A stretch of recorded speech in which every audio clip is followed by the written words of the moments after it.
আশা করছি সবাই ভালো আছেন। আজকের ভিডিওতে যে বিষয় নিয়ে কথা বলবো তা হলো পরিবার কিভাবে বুঝবে একজন ব্যক্তি মাদক গ্রহণ শুরু করেছে এবং করণীয়। একজন ব্যক্তি যখন মাদক গ্রহণ শুরু করে প্রথমেই পরিবার ব্যাপারটা বুঝতে পারে না।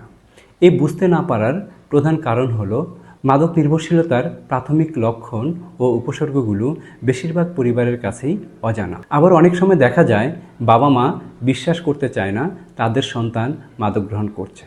পরিবার তখনই বুঝতে পারে যখন তাদের সন্তান অনেক বেশি মাদক নির্ভরশীল হয়ে পড়ে। যে লক্ষণ এবং উপসর্গগুলোর মাধ্যমে প্রাথমিকভাবে বোঝা যেতে পারে একজন ব্যক্তি মাদক গ্রহণ করছে কিনা। প্রথমেই যে ব্যাপারটি আসে তা হলো ব্যক্তির রুটিন লাইফ এলোমেলো হয়ে যায়, অর্থাৎ ব্যক্তি অনেক রাত পর্যন্ত জেগে থাকে এবং অনেক বেলা করে ঘুম থেকে ওঠে।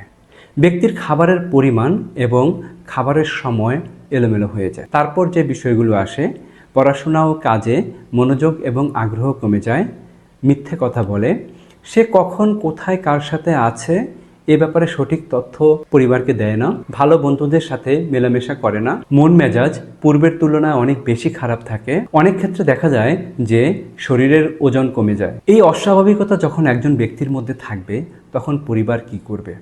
এই লক্ষণ বা উপসর্গ একজন ব্যক্তির মধ্যে থাকা মানেই এটা নিশ্চিত করে না যে একজন ব্যক্তি মাদক নির্ভরশীল।